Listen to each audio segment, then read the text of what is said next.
I'm John Sminkonic with the Shrewsbury Daily Voice, and this is your weekly news.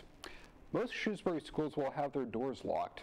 In the wake of the Sandy Hook tragedy, Shrewsbury School Superintendent Joseph Sawyer said that buildings housing K-8 students ought to be locked during the day. Sherwood Middle School already has a hardware and personnel to be locked during the day, but now the district is looking at applying those protocols to its other schools. More information is available at the Shrewsbury Daily Voice. Shrewsbury Electric and Cable Operations cable customers will see their bills go up after selectmen unanimously voted Tuesday to accept the utility's proposed increase. The good news, Selco says, is that the decrease in electric rates will more than offset the cable rate increase for the average consumer. Basic cable rates will increase by $1.17 a month from $16.68 to $17.83. Expanded basic customers will see a total increase of $2.80 a month and will now pay $42.72. According to Selco General Manager Michael Hale, programming costs have risen and the utility needs to improve its infrastructure, costs that can no longer be subsidized by Selco's internet and telephone revenues. Hale noted that Selco customers still pay about 40% less than other cable customers in the area. More details on the Daily Voice. Shrewsbury selectmen voted unanimously on Tuesday to join the new Regional Veterans Assistance District, which was revamped in accordance with a 2012 state mandate. Shrewsbury, Grafton, and Northborough had been providing veterans with state aid since 1999 under a district run by World War II veteran Richard Perrin.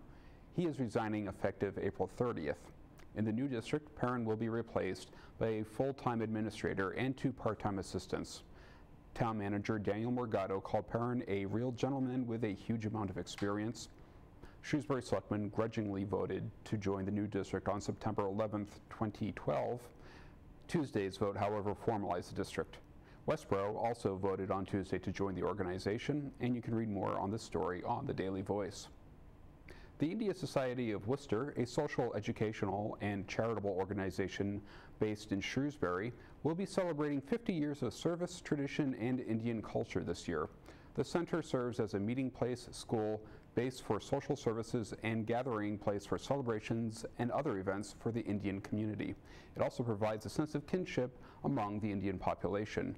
For more, here's Ashish Kalagi, Vice President of the Society. So, I mean, it's 50 years now since the society was founded.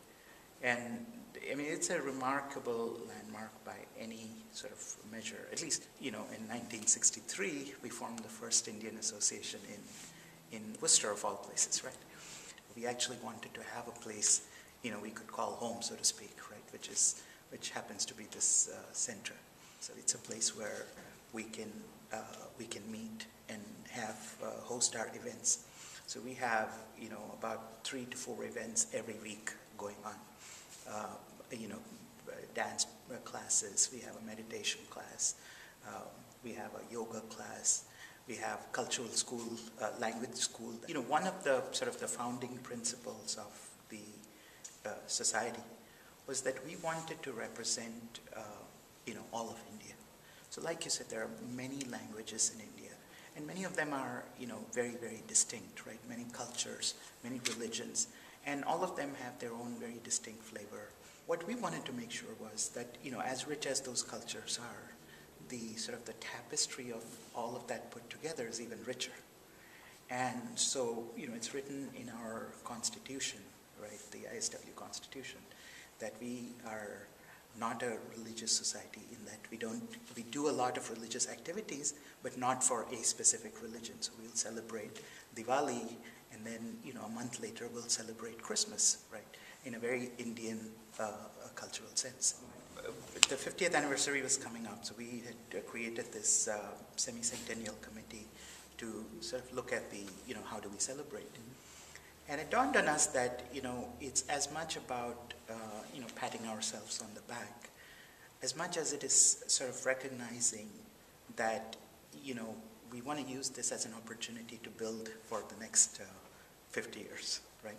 Mm-hmm. One of the bigger motivations for us is to really use this as a platform to educate the community, and not just the Indian community, but our community, about who we are and what we do.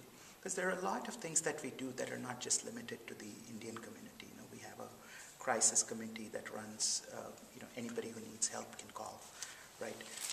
We have every Wednesday, if you don't have health insurance, which is becoming less of an issue in Massachusetts, right, but is still an issue, you can show up without regard for your, cultural origin or your insurance status, and we have a team of volunteer doctors and physicians who will treat you, right? Wow.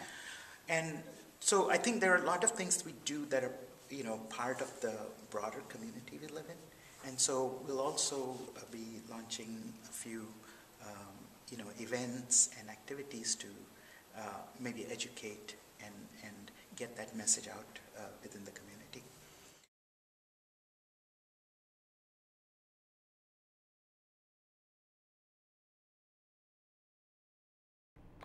On February 22nd, police and fire units responded to a 911 report of flames showing at a shed on 32 Overlook Avenue. Upon arrival, fire units extinguished a small cooking fire. And you can get more on that story and more fire, police, and safety news by reading the Daily Voice.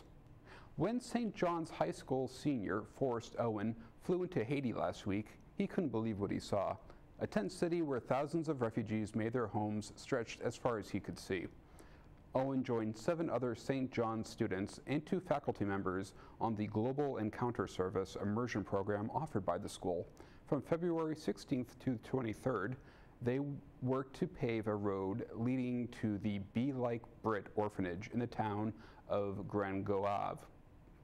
Built in January, the orphanage was named for Brittany Jengel, a 19-year-old sophomore at Lynn University at Boca Raton, Florida, who was killed by the earthquake that hit Haiti 3 years ago while doing charity work there. Her parents, who opened the orphanage, also founded the Be Like Brit nonprofit organization to serve the people of Haiti. And you can read more about the St. John's trip and how to help Haitians by logging on to the Daily Voice. 5 Shrewsbury High School students took an icy plunge into the Atlantic Saturday to raise money for the Special Olympics of Massachusetts. The students, members of the school's Helping Hands Club, included juniors Sarah Swanson, Brianna Flanagan, Nikki Beauregard, Erin Seor, and Sarah Kwan, and freshman Daniel Swanson. They were joined by 35 members of the Shrewsbury Plunging Pirates team in the Polar Plunge event at Nantasket Beach in Hull. Helping Hands raised $2,000 for the Special Olympics, according to Swanson, while the Pirates raised more than $15,600. And you can view more photos of the plunge by reading the Daily Voice. It's still not too late to register for Shrewsbury Girls Lacrosse. The grade 3 to 8 program is geared at introducing and developing player skills and love of the game in a friendly atmosphere, and is hosted by U.S. Lacrosse and Positive Coaching Alliance certified coaches. Indoor practices start in March. Outdoor practices at Oak Middle School will be on Mondays and Wednesdays starting in April. Games will be Sundays, with the first one on April 7th, continuing through June 9th. Total registration is $165, which includes a uniform and town field fees.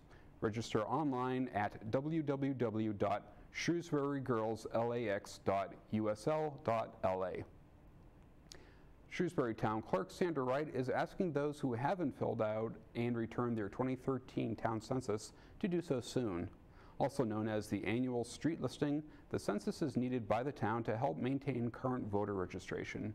The list is also used by the Office of Jury Commissioner in assigning jury duty. The street listing can also be used as proof of residency by citizens. State law requires that the form be completed by every resident every year. For more information, see the Daily Voice. Shrewsbury Fire Chief Jim Vona was awarded a citation from the Massachusetts Association of Fire and Safety Educators. Vona has, quote, instilled the mantra of customer service to each and every firefighter in the department every time they interact with the public.